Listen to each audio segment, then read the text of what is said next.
Rose, kumusta yung balikat mo? Okay ka na ba? Oo, okay na daw. Sabi nung doktor, pwede ko na daw tanggalin yung sling. Mga pala, Alex.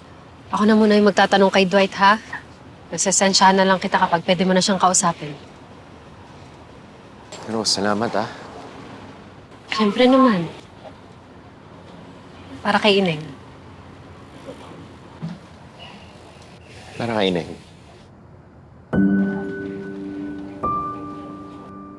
Tara.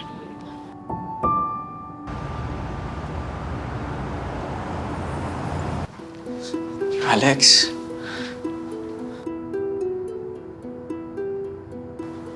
Hindi ako pumatay sa kapatid mo. Intern lang ako nung nangyari yun. Tsaka hindi nila ako pinapayagang mag-drive kapag out of town.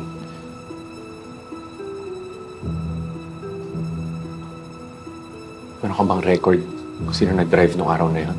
Hindi kami nagtatago ng record ng ganong katagal. Pero may suspecha ako kung sinong pumatay sa kapatid mo.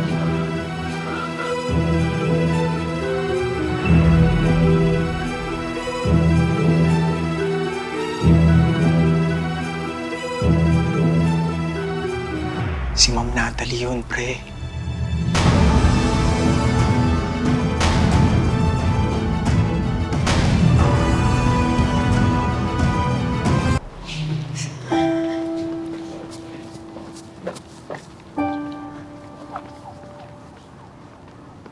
Rose, kaya ba natin gawa ng paraan yung sinabi ni Dwight? Pwede naman, pero Alex, labas na tayo doon. Kailangan yung abogado niya yung makapag-coordinate sa mga pulis. Linaloko na.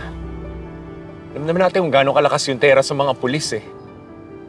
Rose, baka naman may magawa tayo para mabraso mo yan. Alex, mahirap na eh. Meron tayong mga procedures na kailangan sundin. Meron tayong mga protocols na kailangan sinusunod.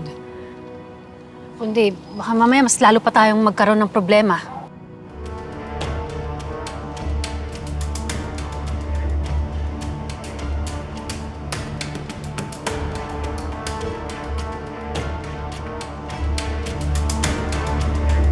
Tatakbo ang oras. Baka mawalang ebidensya ko sa'yo makikinig, Rose.